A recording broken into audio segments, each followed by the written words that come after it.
Hello, and welcome to our channel, a place of inspiration for those who constantly strive to become a better version of themselves. For more content like this, make sure to subscribe to our channel. Today, we're going to talk about 9 tips that will help you read body language. First, build a foundation. People have different quirks and behavior patterns. For example, they can clear their throats, look at the floor while talking, cross their arms, scratch their heads, caress their necks, squint their eyes, or often shake their feet.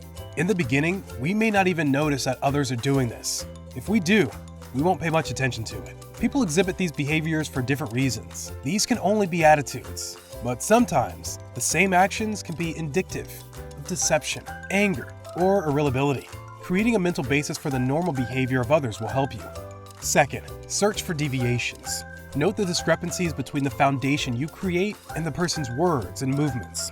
For example, you've noticed that a key supplier of yours has a habit of repeatedly clearing his throat when he's nervous. He starts doing this because he makes relatively small changes to your business agreement. Is there more here than it looks? You can decide to do more research by asking a few more questions than you normally ask. Third, beware of motion sets.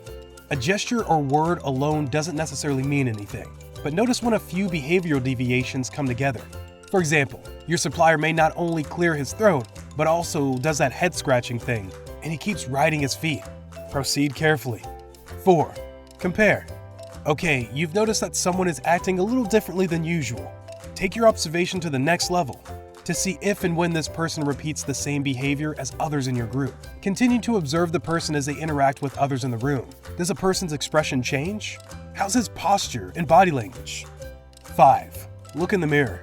Mirror neurons are built-in monitors in our brains that reflect other people's state of minds. We're programmed to read each other's body language. A smile activates the smile muscles in our own face, while frowning activates our muscles. When we see someone we love, our eyebrows are raised, our facial muscles relax, our head bends to the side, and blood flows to our lips, making them plump.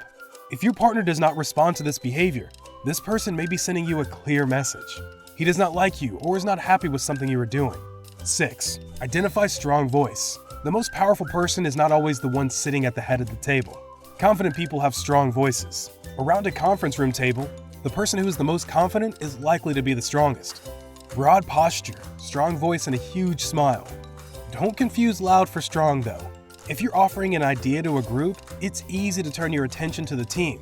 But this leader may have a weak personality. In reality, he is heavily dependent on others to make decisions and is easily influenced by them.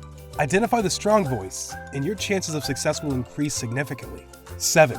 Observe how they walk. Often, people who lack fluid body movement or keep their heads tilted experience a lack of self-confidence. If you notice these features in a member of your team, you can put an extra effort to offer praise, which helps build up one's trust. Or you may need to ask him more direct questions to reveal these great ideas during a meeting. Number 8. Pinpoint action words. I found that words are the closest way to getting into someone else's head. Words represent thoughts, so describe the word that is loaded with meaning. For example, if your boss says he's decided to use the X brand, the word used for action is the word decided. Decided. This one word most likely indicates that your boss is 1. Not impulsive, 2. weighing various options, and 3. thinking deeply about everything.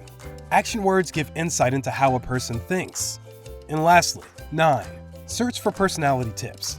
Each of us has a unique personality, but there are basic explanations that can help you build a relationship with another person and be able to read them properly. Does someone exhibit more introverted or extroverted behavior? Does it seem to be driven by relationships or importance? How does one deal with risk and uncertainty? What feeds their ego? What are the person's behavior when they're stressed? What is a person's behavior when they're relaxing? Just put it all together. Learning to read people properly takes time.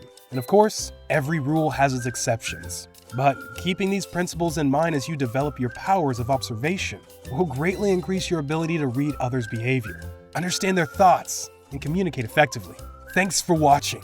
Don't forget to like, comment, and share this video.